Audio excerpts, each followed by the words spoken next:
I overheard my wife and her partner saying that I was pathetic and useless, so I kicked him out. Now, my wife is begging me to take her back and fix our marriage. Been ENM, ethical non-monogamy, with my wife for over a decade. We've had our ups and downs, but generally, it's been great. We have our rules, the most fundamental one being that even in the context of ENM, we would always operate on a bedrock foundation of mutual respect for each other and each other's partners. We never got hung up on the not in our bed nonsense. If my wife has a date, I'd rather she be in her own space where she feels safe and in control, and where she knows I have access in case anything goes wrong. We both take partners back to our home regularly. We have no kids, so there's no problem there. We had agreed that if one of us gets home and the other is there with a partner, then we don't disturb the date and just wait until it's over. We've also always gotten off on listening in on each other when this happens, which anyone we bring back home is made fully aware of. Usually we all have a drink together afterwards. I got to my house and she was there with her longest term partner, who has been in our lives for about 6 years at this point. They didn't know I was in the house and I started listening from the landing. They were talking about me in an incredibly humiliating way. He would give her prompts, asking her questions about how pathetic and useless I am, and she would agree, about how I can't F and I'm a poop husband, and she would agree and pile on with name-calling and degrading comments about me. For you, I know it's part of a power/humiliation dynamic, but I don't care. I was effing furious. It's not an ego thing.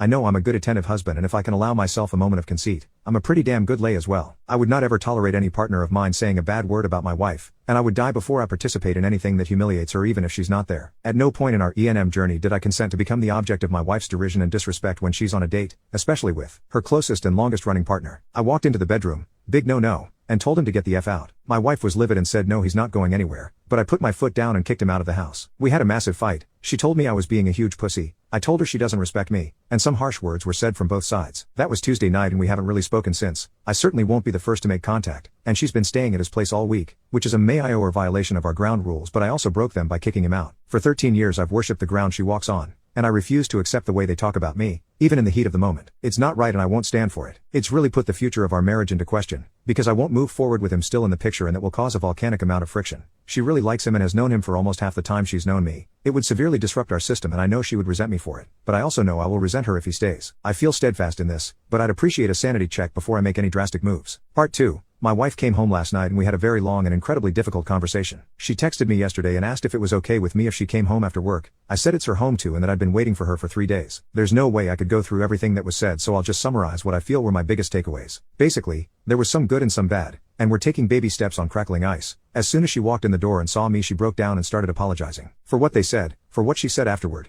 and for leaving. All of it. The poop talk about me has been going on for nearly 2 years. Started around the time COVD lockdowns were relaxing so we could see FWB again. She had told him she'd missed him during intimacy the first time they met back up. He told her yeah, because all she's had in lockdown is me, and it escalated from there. They don't do it regularly, just from time to time, and she was mortified I had heard it. She said she never means any of that stuff, but it turns him on and the intimacy is better as a result. Dude has his own major insecurities apparently, and she had taken it upon herself to make him feel more like a man, and she never thought I'd ever hear or be hurt by it. The way she phrased it was that when they poop talk like that, it pretty much tends to be around stuff that he doesn't feel he measures up about, and she always knows it's false and has never spoken a bad word about me outside that headspace. Her initial burst of anger when I barged into the bedroom, she says, came from a place of extreme embarrassment and shame. I should note that while we do get off on listening, we never watch each other. We've tried a few times, but there's something about the visual that rubbed us both the wrong way, so we stopped. So for her, when I walked in, it was kind of like a parent busting in on you masturbating to some effed up corn. It is also true that when I walked in, he did have her in a very vulnerable position performing a humiliating intimacy act on her, so I see how that could have made her erupt in shame. Upon reflection, it may also be possible that seeing her in that compromised position added to my own anger in that moment as well. She was also feeling embarrassed on behalf of the guy, that she wasn't able to provide a safe place for him, and blamed me in the moment for embarrassing them both. This also fueled her defensiveness afterwards and her refusal to back down or concede anything. I'd made her feel like a WH-re, apparently. She apologized unreservedly for not acknowledging my feelings on the night and for not apologizing straight away. She regrets the things she said during our big fight, and that I was totally right to feel the way I did, and that she was just feeling humiliated and cornered, but that she knows I must have felt even worse. I asked her if she loves him. Of course not, she says. They have great intimate chemistry and she cares about him a lot, but they would never be compatible in real life, and not once has she ever contemplated a future with him. It somehow upset her that I would think that. However, she confessed that she has known for over a year that he has been in love with her since at least before the pandemic. He tells her frequently, but she never says it back. She said that it made their time together more intimate and enjoyable, and since she knew she could never reciprocate his feelings, it wasn't a threat. She's made it clear to him plenty of times that a future between them wasn't on the cards. This part has been really difficult for me to process. She said they would stop that kind of talk going forward. I said not good enough. I want him out. She started crying and said she feared I would want that, but hoped I wouldn't. She asked if there was any way they might be able to continue.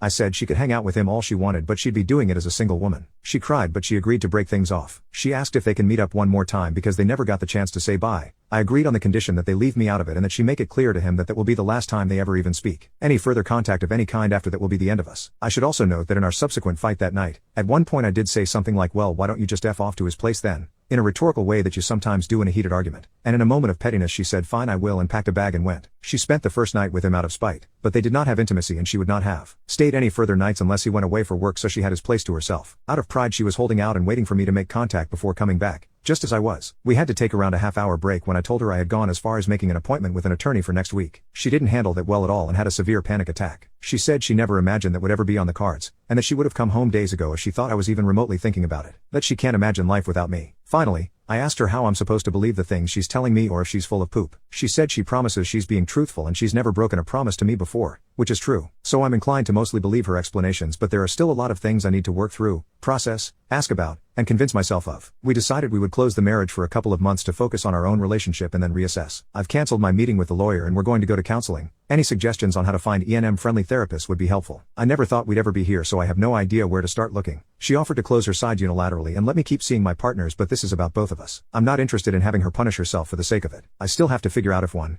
I really fully believe what she told me, and 2, if I'm satisfied to continue. I'll take our time while we're close to make up my mind. It'll be tough, but I'm willing to at least try and work on it. I've been steeling myself for divorce all week, so that's the mindset I've been in, and I acknowledge that I owe it at least to the relationship we had to give it a hard try. Part 3. Firstly, we found an E&M-friendly therapist with some really good references, so we've gone to see her 4 times so far, which she said was a pretty intense schedule and that usually she recommends weekly or bi-weekly appointments, but that given the crisis we are in we would benefit from more frequent sessions in the short term and saving our argument/fight/discussions for our sessions with her so things don't get out of hand. We're officially closed now. We both saw who we needed to see and it's just the two of us. The therapist said 2 months was nowhere near long enough, so we've closed indefinitely for now, and we'll see down the line when we open back up. My wife's FWB didn't take their split well. He came to the house to talk to me and try and change my mind, but I wouldn't open the door to him. Ended up calling the cops after he started getting aggressive. He's out of the picture now, and the even better news is that he was too upset to even consummate that last meeting of theirs. His last memory of intimacy with my wife is me busting in on him, and now he has to live with that. Our third therapy session was really brutal. She came clean about a bunch of stuff that really shocked me, maybe even more than the whole insult thing. She had been breaking ground rules pretty much left and right for the thrill of it, often in really specific and deliberate, and pretty hurtful, ways. My trust in her is pretty much non-existent right now, and regardless of therapy I've given myself until the end of the year to begin feeling some trust in her again. Otherwise I don't see much point going on. I'm struggling with bitterness due to the fact that trying to save my marriage means I'll likely lose other relationships with people special to me, and it could all be for no reason in the end. Right now it's just one step at a time. Not much more to do than fight through it, but I am a fighter. P.S. None of you warned me how goddamned expensive therapy is, but you best believe it's coming out of the joint account. Little edit, but I should explain a bit about why I'm willing to fight for it, and why I'd rather not see people denigrating her in these replies. Despite everything I've explained in these few posts, we're talking about a truly incredible woman. She's warm, she's loving, she's kind, she's so intelligent, she's fierce. She's always been the first to help whoever needs it, the last to leave when more still needs to be done. She takes care of her family. She's hilarious with a wicked sense of humor. She's adventurous. She loves life. She loves to laugh and she doesn't suffer fools. She's also incredibly gorgeous. I mean like actual magazine cover stunning. And if I can be a bit off color, she can F like Olympus thunder over the waves. She's been the love of my life. She's made some life-changing mistakes, but if there's any way to go back to what we had, I'm prepared to slog through pain to get there. Part 4. We tried our best, but unfortunately, it has not worked out. I haven't been able to get past it. There is no trust there anymore. There's fondness, but I don't know if I can even call it love anymore. She's pretty devastated, which I don't take any pleasure in. At least I'm doing a pretty decent job of letting go of the anger. Therapy has helped a lot for that. Maybe if it was just our relationship impacted we might have been able to make it work, but it's had a ruinous effect on a number of other relationships as well, and an impact on my life beyond just my marriage. Among other things, she had sought out and slept with a couple of close friends and a work subordinate of mine. Those friendships, which I've had for decades, are now over, and that person at work has been let go. All of it is having knock-on effects on other parts of my personal and work life. It's not something I can get over. The separation and divorce will at least be amicable. We won't be battling it out in the courts. We've already agreed on a division of assets that we both agree is fair. Luckily neither of us has had to rely financially on the other while we've been together. I've decided that after the divorce is finalized, I'll have no more contact with her whatsoever. I need a clean break. One silver lining is that I've been able to meet back up with a couple of my partners from before and had a grand old time. I made the mistake of saying, genuinely and with no bad intention, that at least now she can meet back up with the other guy again. She didn't take that the way I meant it and thought I was having a dig at her and we had a big fight, but then it smoothed over. In any event, it's on to the next adventure now. May enjoy single life for a while. I've still got a good chunk of my youth left and fortunately, I still look like it. I'll take my wins whenever I can get them. I'm in mourning but also excited about what life has in store. One major thing is that she never wanted to be a parent, and I did before we got married. The prospect of fatherhood is open to me again and that's really life affirming. Onward and upwards.